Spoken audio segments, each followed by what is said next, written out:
চোখ আছে দেখে না, কান আছে শুনে না।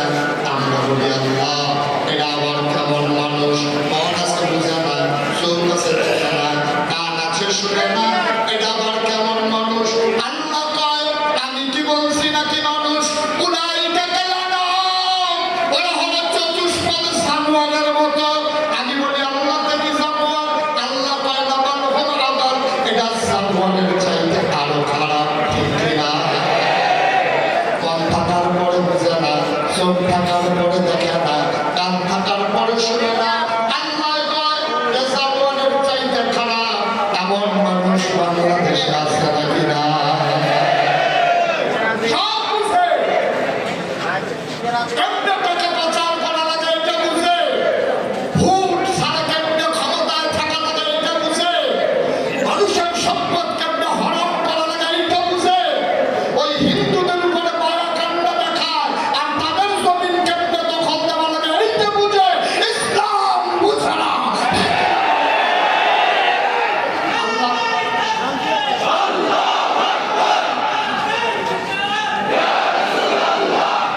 সবাই বলে না আমি আল্লাহ উলাইকা কালানাম, ও চতুষ্পদ জানোয়ারের মতো। আমি বলি জানোয়ার, আল্লাহ কয় বাল হলো আবার এটা জানোয়ারের চাইতে আরো নিকৃষ্ট, ঠিক কিনা? এইরকম মানুষ বাংলাদেশে আছে নাকি নাই? তাই আমাদের আছে। ওই আমরা বলি ওই নাই আর আইনা নাই।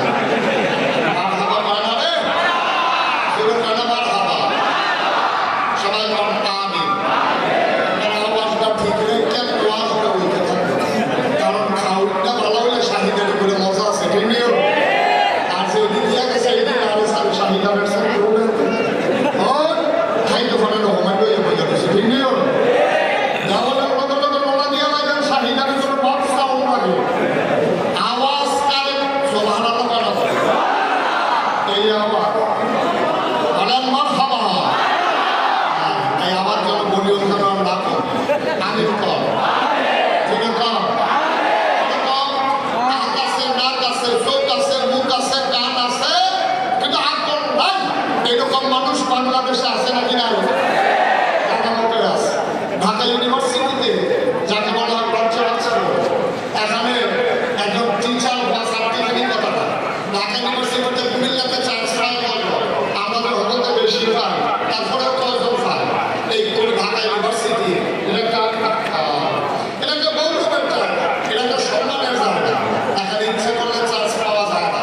এখানে ছাত্রের যদি এত না, শিক্ষকের নাম কম বেশি। ঢাকা ইউনিভার্সিটির প্রফেসর একদিন কইয়া বলছে কি কয় অহংকার না আগে আগে অহংকার সাহস কইয়া হাসান খেয়ালে ভালো আগের কথা কইয়া আগের কইয়া বলছে কয় যারা কয় যারা কোনটা আইনা কাপ হিসাব করে এইসব যারা ঢাকা ইউনিভার্সিটিতে পড়ার দরকার নাই, তারা কোনো একটা মহিলা মাদ্রাসা ভর্তি হয়ে যাবে।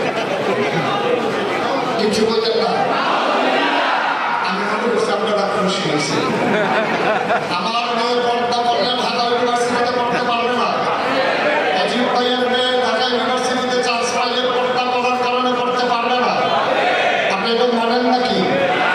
নিশ্চিত বলছে যে এই দেশে শতকরা ৯২ লোক মুসলমান, যেই দেশে আসার নামাজ পড়ে পড়তে পড়তে মানুষ ঘুমোতে যায়, যেই দেশে ফজরের আযান আমার মানুষের ঘুম ভাঙে, যেই দেশে মসজিদের দেশ, মক্তবের দেশ, আলেম ওলামার দেশ, যেই দেশের